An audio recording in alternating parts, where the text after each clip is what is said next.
तो मिक्स्ड हम सेंटिमेंट कह सकते हैं। कल की भारी सेल ऑफ के बाद बाजार हो सकता है कि आज एक रिकवरी मोड में भी आए और गिफ्ट निफ्टी वो संकेत दिखा भी रहा है। लेकिन चलिए, एक जो बाजार के लिए जो टेंशन जो बढ़ती हुई दिख रही है वो है एफआईज की लगातार बिकवाली कैश में। कल के सत्र में भी हमने कमजोरी का ही आंकड़ा देखा है एफआईज की तरफ से, और कल जो बिकवाली हुई है वो हुई है 15,000 करोड़ रुपए से ज्यादा की। उसके पीछे के सत्र में 5,500 करोड़, 30 सितंबर को 9,792 करोड़, यानी कि अगर आप 4 सत्र में देखेंगे तो करीब करीब 30,000 करोड़ रुपए के आसपास की सेलिंग आ गई है। और इंडेक्स फ्यूचर्स या फिर इंडेक्स ऑप्शंस में कल 61,000 करोड़ रुपए की नेट सेलिंग रही है। इंडेक्स फ्यूचर्स में 10,000 करोड़ रुपए की सेलिंग रही है। इन आंकड़ों को जरा समझते हैं कि एफआईज के जो डेटा हैं वो किस तरह से फॉर्म हो रहे हैं और उससे संकेत क्या मिल रहे हैं। डिम्पी, कैश में तो बिकवाली चल रही है, ऑप्शंस में भी देखा कल माल बेचा है, एफआईज ने थोड़ी पोजीशन लाइट की है। आप बताइए कि संकेत क्या मिल रहे हैं एफआई से और लॉन्ग होल्डिंग अभी किस तरह की है? देखिए, पोजीशन लाइट नहीं की, बहुत लाइट की है, और एक ही दिन में इस तरह की पोजीशंस का कटना और बढ़ना ये रिटेलर्स के हित की बात नहीं है।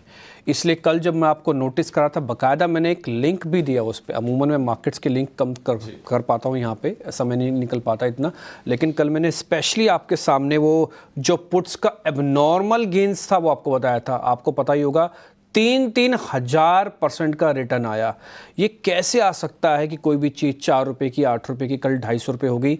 यहीं से, जैसे मैंने आपको कल बताया था कि मार्केट की चिंताएं हैं, यहीं से सेबी चेयरपर्सन की, आरबीआई गवर्नर की, देश के वित्त मंत्री की, और इनफैक्ट काफ़ी हद तक हमारी भी ये चिंता है। बीइंग एज एन चैनल के तौर पर हमको भी समझ में आता है कि कई बार ये चीज़ें मार्केट के मूड और माहौल को भी ख़राब करते हैं और डिस्टर्बिंग फैक्टर के तौर पर आती हैं। इसमें कोई दो राय नहीं है कि जिन्होंने प्लस किया होगा उनकी मेहनत रंग लेके आई, एक ही दिन में 3,000% का रिटर्न भी मिला।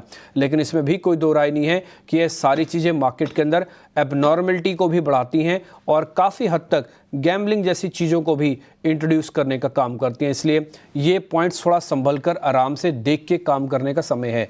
अब आपने पूछा कि एफआईज के नंबर्स का कल क्या हुआ। देखिए, कल एफआईज की होल्डिंग घटी है। ये घटी कोई छोटी मोटी नहीं है, सीधी घट के अब 66% हो गई है।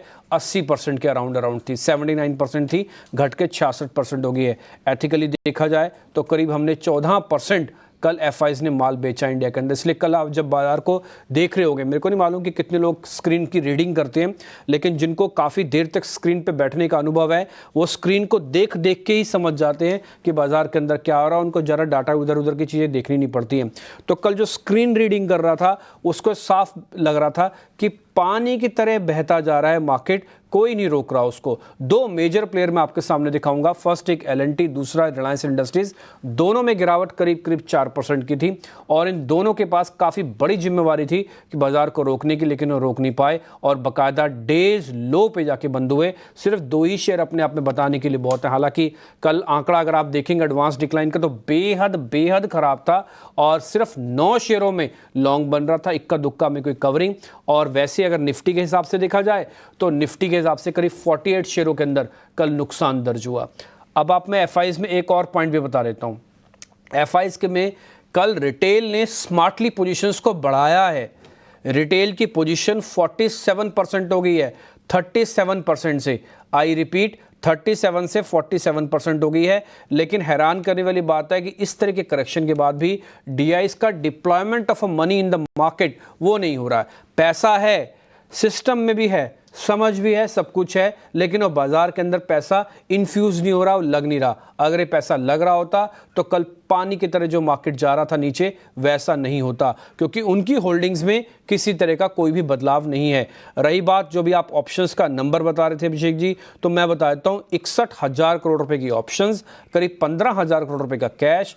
जब ये दोनों चीज़ें एक साथ होती हैं तो बाजार को थोड़ी मेहनत ज़्यादा करनी पड़ती है एज़ कम्पेयर टू, मतलब उसको छोटा मोटा पुल बैक के लिए भी बहुत मेहनत करनी पड़ेगी। इसलिए मैं एक फिर से वर्ड इस्तेमाल करता हूं, अगर आप महाराष्ट्र में हैं तो आपके लिए एक वर्ड होता है घाई। घाई नहीं करनी है मार्केट में, इंग्लिश में इसको बोलते हैं रश।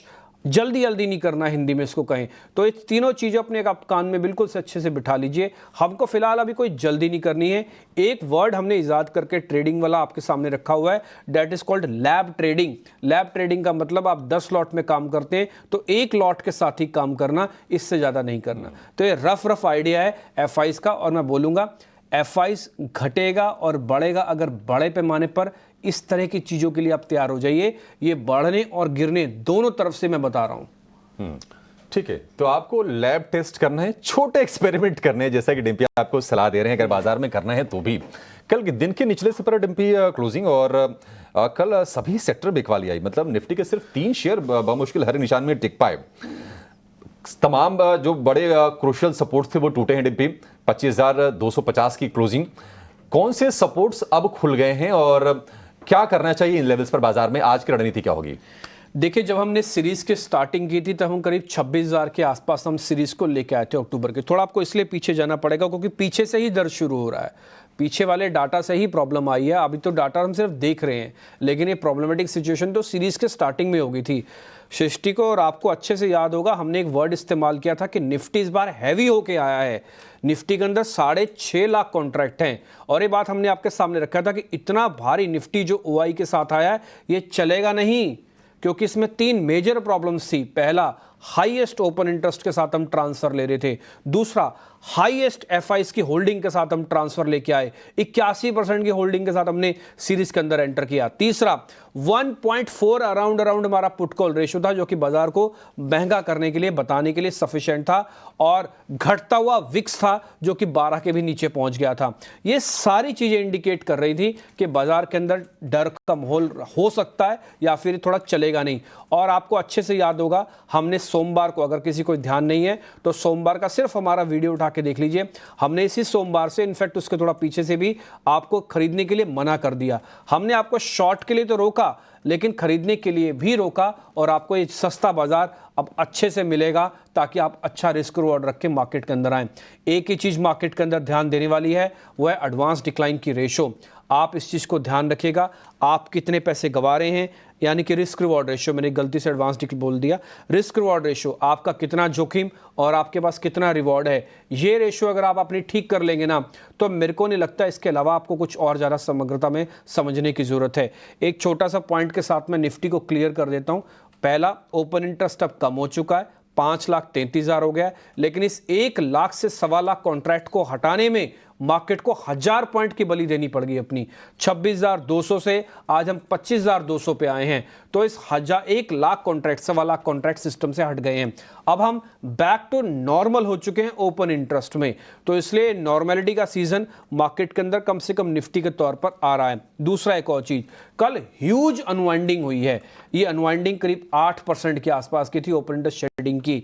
तो इस अनवाइंडिंग को कन्वर्ट होने में, यानी कि पुल बैक आने में या रिवर्सल आने में या लॉन्ग होने में थोड़ा समय लगता है। इसलिए आप मार्केट से कुश्ती ना कीजिएगा, सिर्फ इस चीज का ध्यान रखिएगा कि अगर मैंने पोजीशंस ली हैं, स्ट्रेटेजिकली प्लेस करके छोड़ दीजिएगा। एक ही दिन में चमत्कार हो जाए, मेरे लेने के बाद बाजार ऊपर आ जाए, ऐसा नहीं होगा।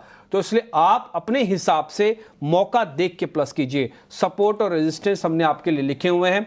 25,000 का पहला सपोर्ट है, हर 200 पॉइंट पे अब आपको सपोर्ट मिलेगा। 24,800 का दूसरा सपोर्ट है, तो ये सपोर्ट एरिया है। शॉर्ट मैं अभी भी आपके पक्ष में नहीं रहूंगा कि शॉर्ट नहीं करना, आप बाइंग ऑन डिप्स करो, सेल ऑन राइज करो। ये बात आपको अच्छे से हमने याद दिलवाई थी, आज मैं फिर से करता हूं। जब जब भी छोटा डिप आए, आप स्ट्रेटजिकली 1-1, 2-2 लॉट सिस्टम में डालते जाओ, आपकी अच्छी एवरेज हो जाएगी और माल भी सस्ते रेट पे आएगा। ठीक है, चलिए, तो ये नजरिया हो गया निफ्टी 50 पे। पर डिम्पी, अगर हम निफ्टी बैंक की बात करें तो कल वहां पर भी कोई भी रिकवरी के संकेत नहीं थे। देखिए, 1200 अंकों तक लुढ़कता हुआ नजर आया निफ्टी बैंक। ऐसे में क्या करना चाहिए डिम्पी? 2 चीजें इसके अंदर बड़ी इंपॉर्टेंट है। जैसे हमने कहा, निफ्टी हैवी होके आया था और बैंक निफ्टी लाइट होके आया था। तो जब बैंक निफ्टी लाइट होके आया था, इसलिए पहले बैंक निफ्टी का गिरना लाजमी था। अगर आप चेक करेंगे पिछले 7-8 दिन में, तो पहले बैंक निफ्टी टूटा, निफ्टी ने तो उसको फॉलो किया। और निफ्टी के पास तो फार्मा, एफएमसीजी, आईटी, मेटल जैसे कुछ एक और सेगमेंट भी थे, जबकि बैंक के पास सिर्फ बैंक है और कुछ नहीं है। एक और पॉइंट आपको मैं क्लियर करता हूं, ओपन इंटरेस्ट के लिहाज से अगर आप वो प्लेट दिखाना चाहें, कल 25% का ओपन इंटरेस्ट एडिशन हुआ। कल बैंक निफ्टी के अंदर इतना वजन डाल के 1000 पॉइंट तोड़ा गया। ये एडजस्टेड फिगर आई है 20% की, मेरे पास 25 था, मैं भी अपने आप को करेक्ट करता हूं, 20% हो गया ओआई। आप ये देखिए कि कितना लोगों ने जोर लगा के कल बैंक निफ्टी को 1000 पॉइंट से तोड़ा। मेरा अपना निजी तौर पर और डाटा के बैक टेस्टिंग के बेसिस पर मैं बता सकता हूं, बैंक निफ्टी कभी भी पुल बैक किसी भी रूप में दे सकता है।